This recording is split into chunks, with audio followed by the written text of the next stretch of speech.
27장입니다. 구약성경 190면에 있는 레위기 27장 1절부터 34절까지의 말씀입니다. 레위기 27장 1절부터 34절까지 제가 한 절, 여러분이 한 절 교독하여 하나님께 올려드립니다. 여호와께서 모세에게 말씀하여 이르시되 이스라엘 자손에게 말하여 이르라.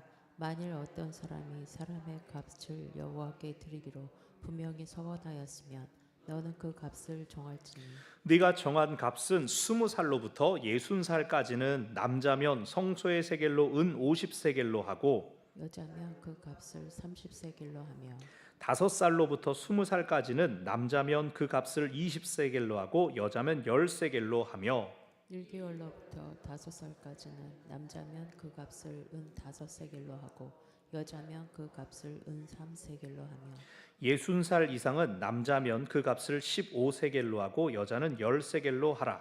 그러나 서원자가 가난하여 내가 정한 값을 감당하지 못하겠으면 그를 제사장 앞으로 데리고 갈 것이요 제사장은 그 값을 정하되 그 서원자의 형편대로 값을 정할지니라. 사람이 서원하는 예물로 여호와께 드리는 것이 가축이면 여호와께 드릴 때는 다 거룩하니 그것을 변경하여 우열감 베꾸지 못할 것이요 혹 가축으로 가축을 바꾸면 둘 다 거룩할 것이며 부정하여 여호와께 예물로 드리지 못할 가축이면 그 가축을 제사장 앞으로 끌어갈 것이요 제사장은 우열간의 값을 정할지니 그 값이 제사장의 정한 대로 될 것이며 만일 그가 그것을 물으려면 네가 정한 값에 그 5분의 1을 더할지니라. 만일 어떤 사람이 자기 집을 성별하여 여호와께 드리려 하면 제사장이 그 우열간의 값을 정할지니 그 값은 제사장이 정한 대로 될 것이며 만일 그 사람이 자기 집을 물으려면 네가 값을 정한 돈에 그 5분의 1을 더할지니 그리하면 자기 소유가 되리라. 만일 어떤 사람이 자기 기업된 밭 얼마를 성별하여 여호와께 드리려며 하면 만세기 수대로 내가 값을 정하되 보리 한 호멜지게에는 은 50세겔로 계산할지며 만일 그가 그 밭을 희년부터 성별하여 드렸으면 그 값을 네가 정한 대로 할 것이요 만일 그 밭을 희년 후에 성별하여 드렸으면 제사장이 다음 희년까지 남은 연수를 따라 그 값을 계산하고 정한 값에서 그 값에 상당하게 감할 것이며 만일 밭을 성별하여 드린 자가 그것을 물으려면 네가 값을 정한 돈에 그 5분의 1을 더할지니 그리하면 그것이 자기 소유가 될 것이요 만일 그가 그 밭을 무르지 아니하려거니와 타인에게 팔았으면 다시는 무르지 못하고 희년이 되어서 그 밭이 돌아오게 될 때에는 여호와께 바친 성물이 되어 영령이 드린 땅과 같이 제사장의 기업이 될 것이며 만일 사람에게 샀고 자기 기업이 아닌 밭을 여호와께 성별하여 드렸으면 너는 값을 정하고 제사장은 그를 위하여 희년까지 계산하고 그는 네가 값을 정한 돈을 그날에 여호와께 드려 성물로 삼을지며 그가 판 밭은 희년에 그 판 사람 곧 그 땅의 원주민에게로 돌아갈지니라. 또 네가 정한 모든 값은 성소의 세겔로 하되 20게라를 한 세겔로 할지니라. 오직 가축 중에 처음 난 것은 여호와께 드릴 첫 것이라. 소나 양은 여호와의 것이니 누구든지 그것으로는 성별하여 드리지 못할 것이며 만일 부정한 짐승이면 네가 정한 값에 그 5분의 1을 더하여 물을 것이요 만일 물으지 아니하려면 네가 정한 값대로 팔지니라. 어떤 사람이 자기 소유 중에서 오직 여호와께 온전히 바친 모든 것은 사람이든지 가축이든지 기업의 밭이든지 팔지도 못하고 무르지도 못하나니 바친 것은 다 여호와께 지극히 거룩함이며 온전히 바쳐진 그 사람은 다시 무르지 못하나니 반드시 죽일지니라. 그리고 그 땅의 10분의 1 곧 그 땅의 곡식이나 나무의 열매는 그 10분의 1은 여호와의 것이니 여호와의 성물이라. 또 만일 어떤 사람이 그의 11조를 물으려면 그것에 5분의 1을 더할 것이요 모든 소나 양의 11조는 목자의 지팡이 아래로 통과하는 것에 10번째의 것마다 여호와의 성물이 되리라. 그 우열을 가리거나 바꾸거나 하지 말라. 바꾸면 둘 다 거룩하리니 무르지 못하리라. 이것은 여호와께서 시내 산에서 이스라엘 자손을 위하여 모세에게 명령하신 계명이니라. 아멘. 요즘 제가 김칫국을 좀 마시고 있는데 교회 분위기가 이렇게 조금 이렇게 업되는 걸 제가 느끼고 있어요. 왜냐하면 서로 뭔가를 이제 하려는 듯한 이 열심이 느껴집니다.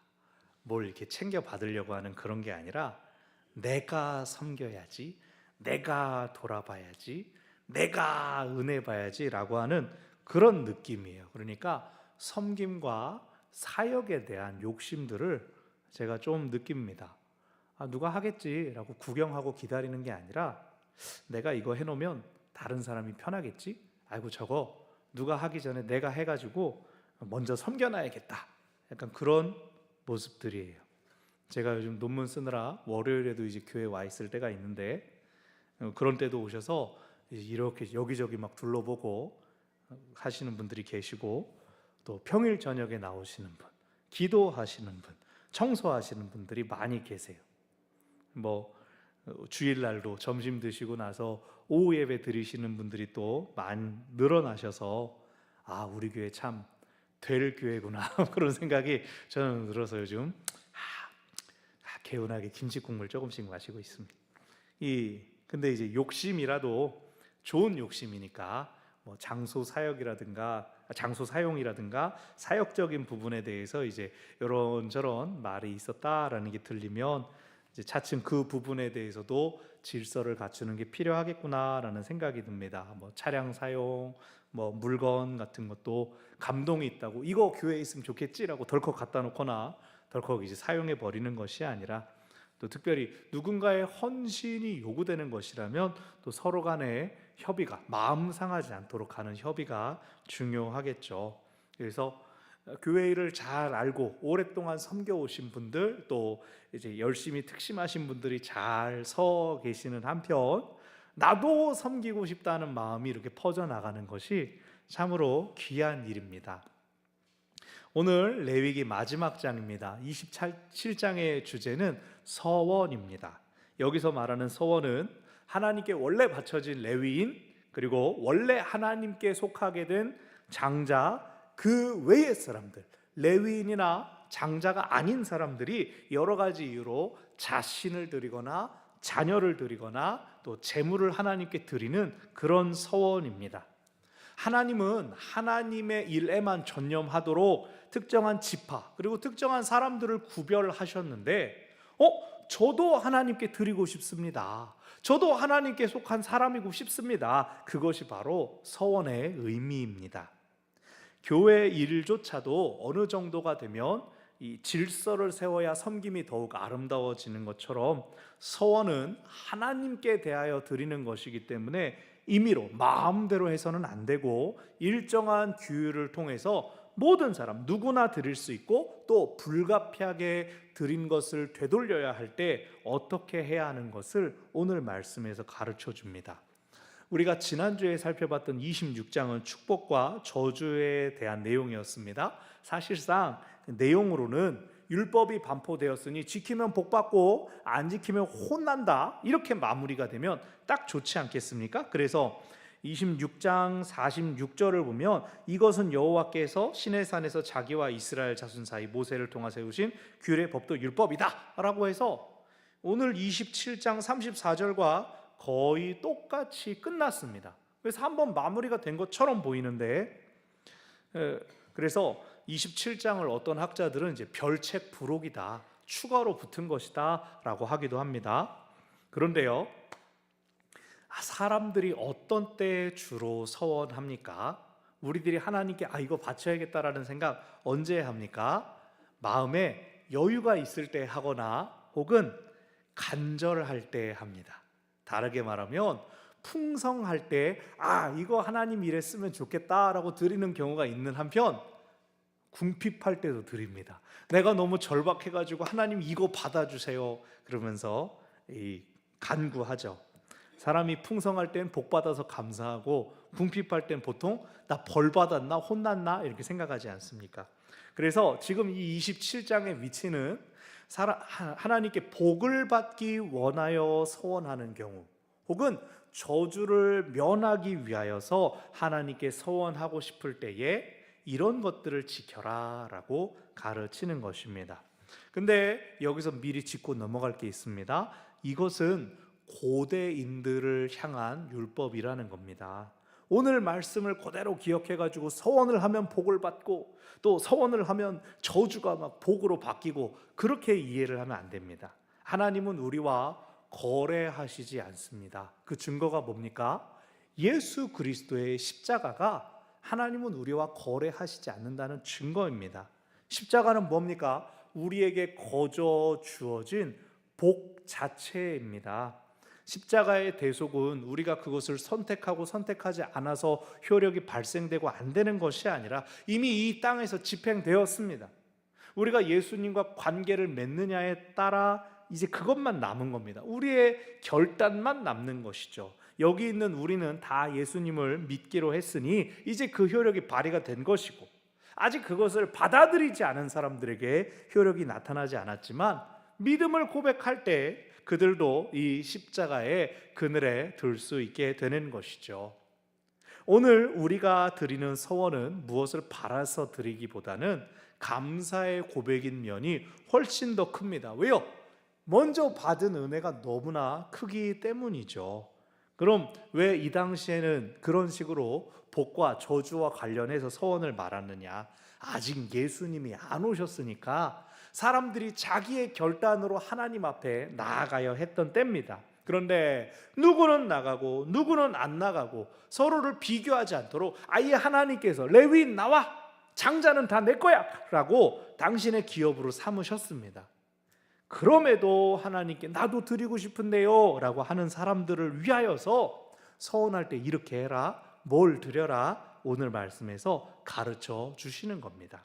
13절까지는 사람을 바치는 서원에 대하여, 그리고 그 다음이 짐승을 바치는 서원에 대하여, 사람과 짐승을 바치는 서원에 대하여 13절까지 나옵니다.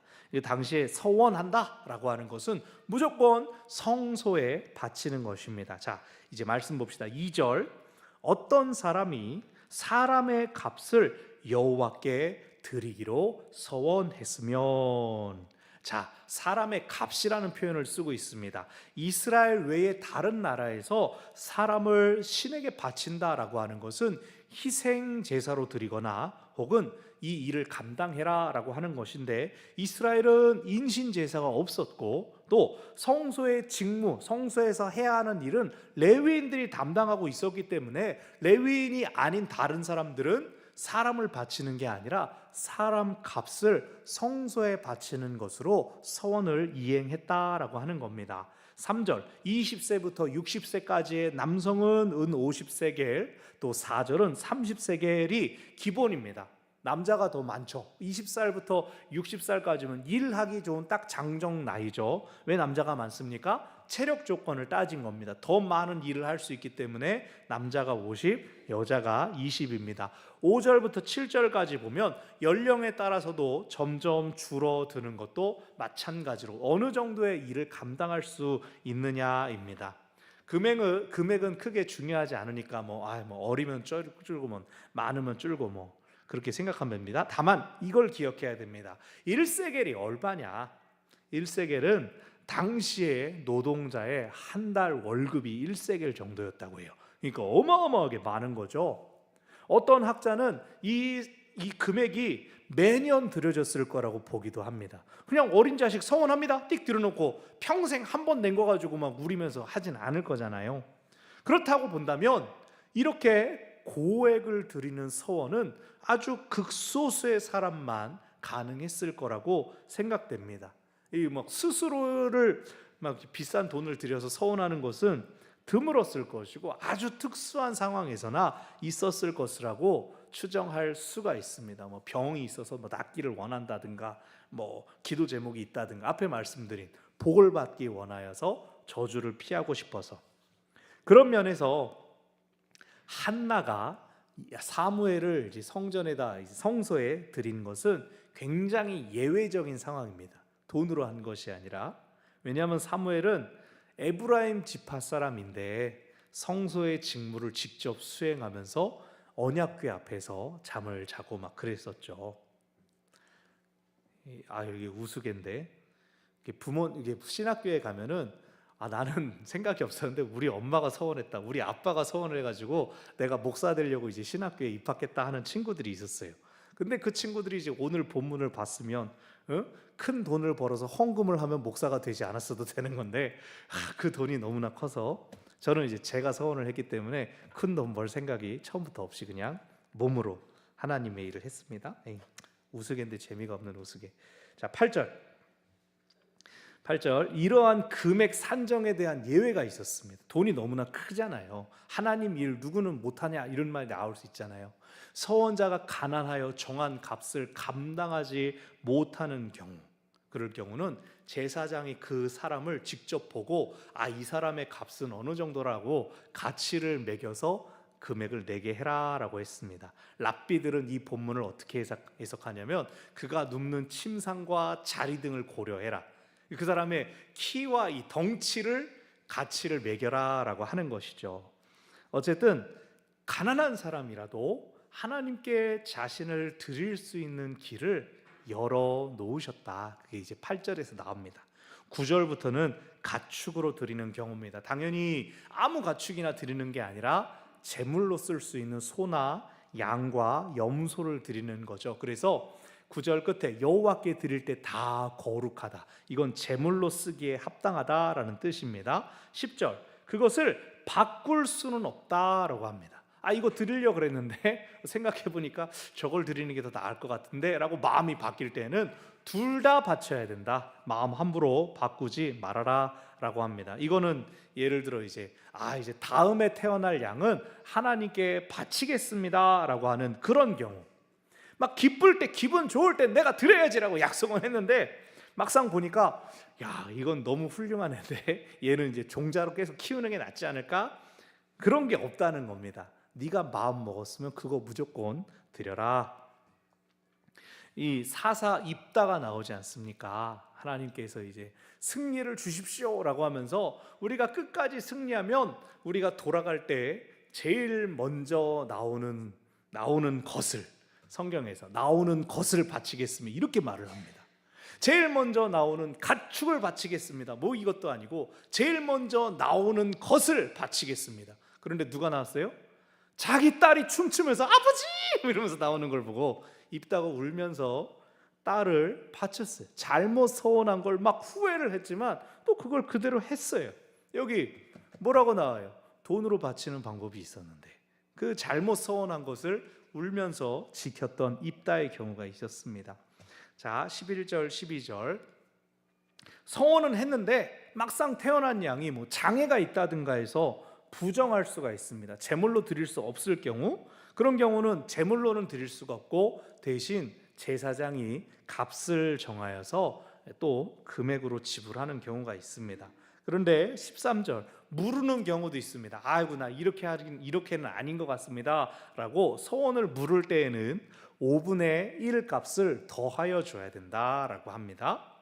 서원하는 순간 여호와께 속하기 때문에 서원을 물으는 것은 속건제, 여호와의 성물에 대하여 범죄한 것으로 여겨서 5분의 1을 더하여 배상하여라 라고 해서 물을 수가 있다, 서원을 물을 수가 있다. 그러면 이제 금액으로 하고 책임을 지지 않는 것이죠.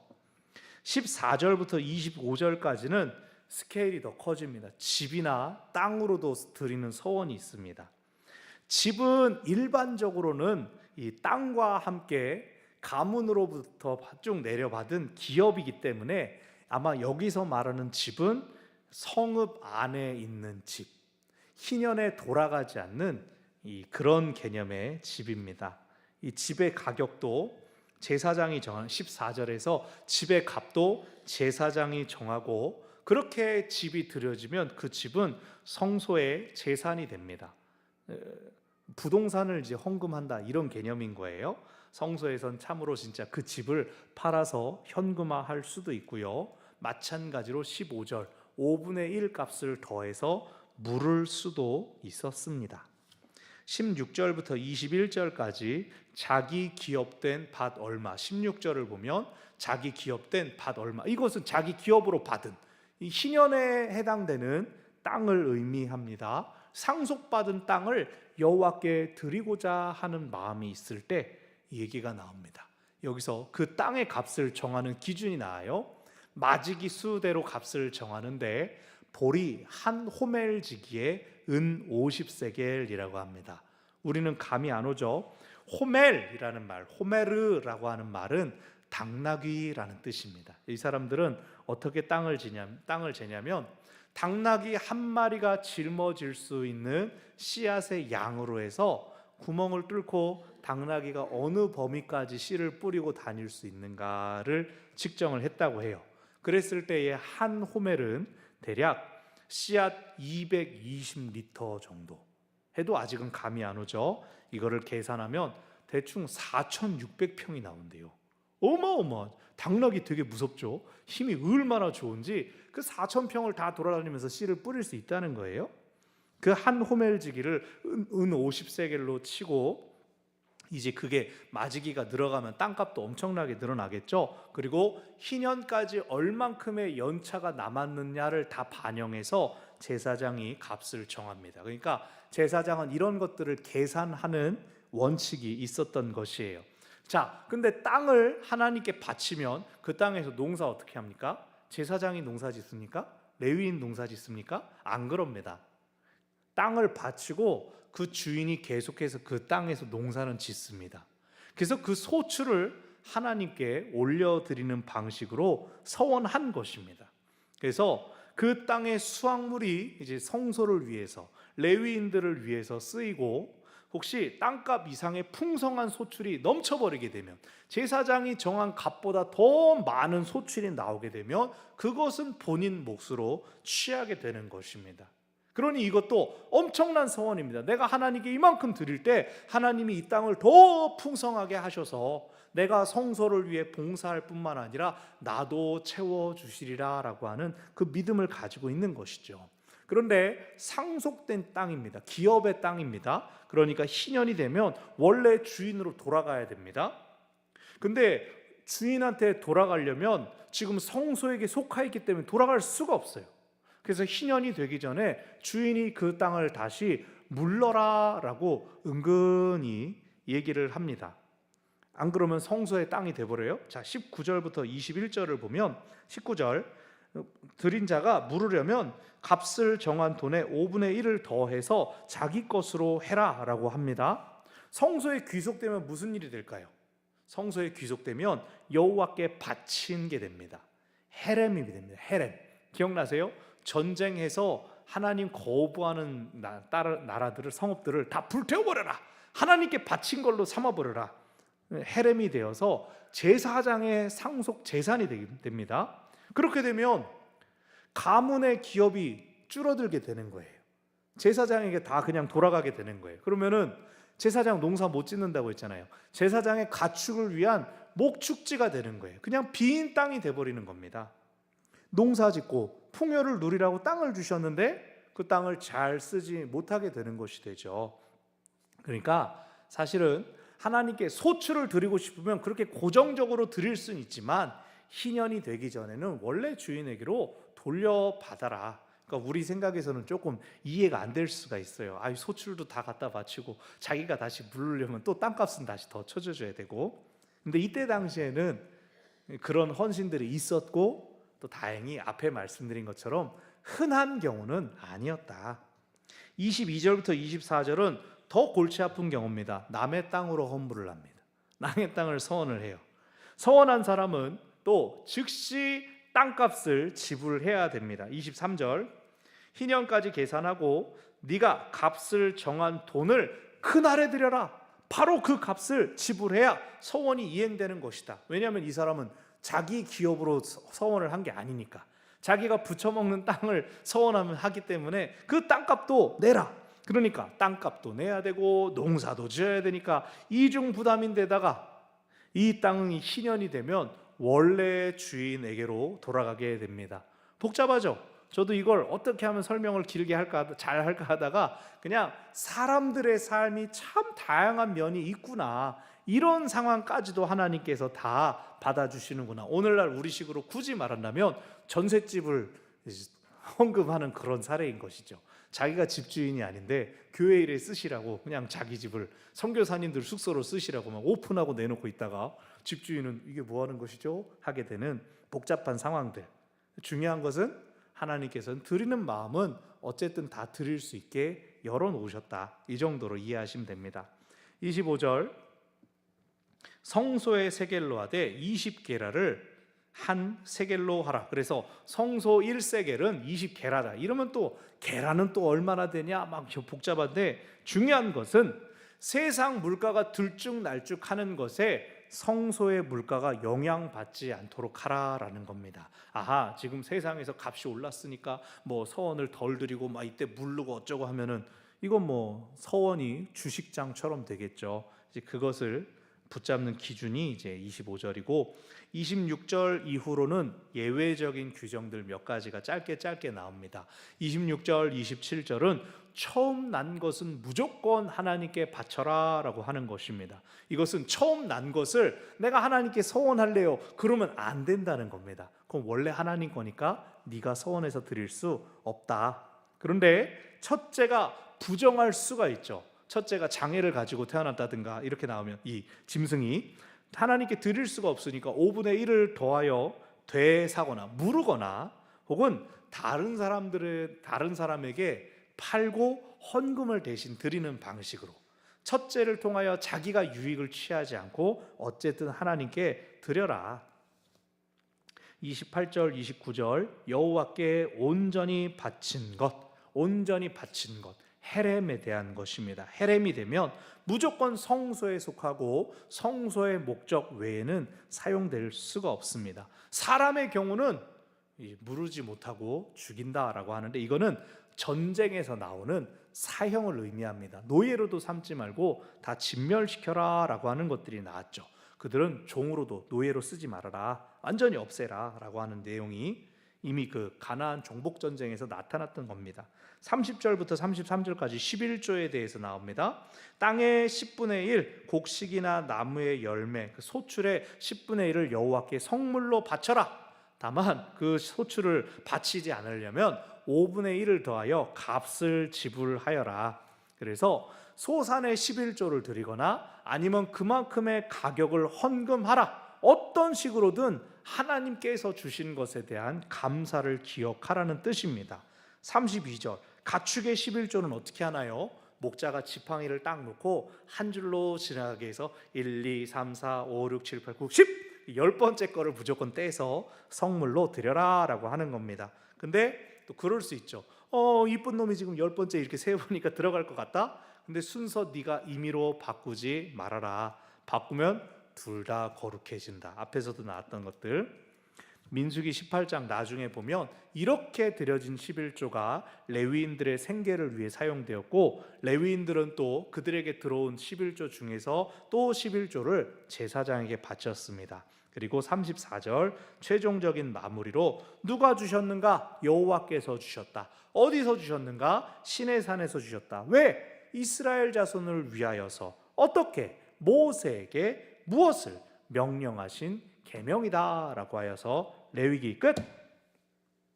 자, 서원은 어떤 사람이 특정하게 정해진 행동 방침을 따르기 위해서 스스로를 속박하는 맹세라고 할 수가 있습니다. 처음 말씀드린 것처럼 이거 내가 하겠습니다. 저걸 내가 드리겠습니다. 내가 다르게 나를 위해 사용할 수 있는 권리를 포기하겠습니다. 그게 서원입니다. 하나님 앞에서 하는 모든 약속이 서원이라고 할 수 있습니다. 혼인도 일종의 서원입니다. 나 한 사람만 바라보며 사랑하며 살겠습니다라는 약속. 반대로 독신도 서원일 수 있습니다. 사람이랑 사랑하지 않고 하나님만 사랑하며 살겠습니다. 관계에서뿐만 아니라 우리가 아는 나실인도 자기 삶을 드리겠습니다라는 서원입니다. 예레미야 35장을 보면 우리 기억하십니까? 레갑 족속이 등장합니다. 이는 한 종족이 통째로 우리는 집 짓지 않고 장막에서 살며 포도주를 마시지 않겠다고 서원한 족속입니다. 이런 서원은 무조건적인 서원입니다. 뭘 주셔서 이렇게 하는 게 아니라 우린 그렇게 살기로 했다. 조건적인 서원이 있습니다. 아까 입다의 경우, 입다는 승리를 주시면 바치겠습니다라는 조건적인 서원을 했죠. 사무엘 같은 경우도 한나가 자식을 주시면 하나님께 바치겠습니다 서원했습니다. 다 하나님의 응답을 경험했고 서원한 것을 지켰습니다. 조건에 대하여 응답했습니다. 이토록 서원은 전적으로 자발적으로 하는 겁니다.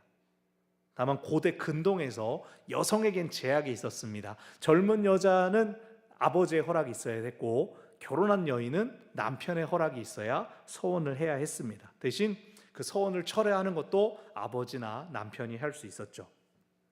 하나님이 그럼 서원을 요구하시는 경우가 있었을까요? 아닙니다. 하나님은 오히려 오늘 본문에서도 보이는 것처럼 부주의하게 서원하는 것을 오히려 경계시킵니다. 막습니다. 여호와의 이름을 망령되이 부르지 말라라고 한 제3계명도 서원과도 관계가 있습니다. 오죽하면 전도서 5장 4절에서 서원하고 갚지 않을 바에는 서원을 안 하는 것이 훨씬 낫다라고 합니다. 서원하면 그것은 반드시 지켜야 하는 의무사항이 되기 때문이죠. 하나님 앞에 스스로를 의무로 속박시킬 경우에는 그것을 지키지 않으면 저주가 됩니다. 지키면 본전이고. 오늘 본문에 사람, 짐승뿐만 아니라 집, 땅을 드리는 경우가 나옵니다. 집과 땅은 많은 비용뿐 아니라 또 노력을 들여야 하는 것을 보여주는데, 이것은 무엇을 경계시키냐면 사람이 감정적으로 막 격앙되고 흥분돼가지고 으아, 하나님 내 집을 바칩니다, 나의 땅을 바칩니다, 책임지라는 겁니다. 함부로 하지 말라는 겁니다. 또 많은 경우에 금전으로 대체할 수 있다는 것을 알려주시는데, 이것은 성소를 운영하기 위해서는 물품만 쌓이는 게 다가 아니라 자금이 필요하다. 성소가 하나님의 집이지만 하나님을 예배하는 곳이지만 이 땅에 붙어있기 때문에 현실적인 요구가 필요하다는 걸 보여줍니다. 자, 예외적인 상황이 뭐가 있었죠? 짐승이나 집, 땅과 달리 사람은 가난해도 서원할 수가 있었습니다. 하나님이 서원을 요구하시지는 않지만 자발적으로 드리는 마음은 기뻐하신다는 겁니다. 자, 오늘 기억할 것 3가지가 있습니다. 첫 번째, 하나님께 자발적으로 드리기를 바랍니다. 하나님이 가장 기뻐하시는 것은 자원하는 마음입니다. 하나님 앞에 많고 적은 것은 문제가 아닙니다. 왜요? 하나님께서 풍요 그 자체이시기 때문이죠. 하나님은 풍성한 분이시기 때문입니다. 세상의 주인이신 하나님께서 네가 많이 낸다 적게 낸다, 하나님 그렇게 따지지 않으십니다. 드리려고 한다면 보잘것없어도 예외적인 규정들을 통하여서 하나님은 우리를 받아주십니다. 자원하는 마음을 기뻐하시는 것을 기억하여서 드리고자 하는 마음이 일어난다면 얼마든지 자발적으로 하나님께 올려드리시기를 바랍니다. 아멘.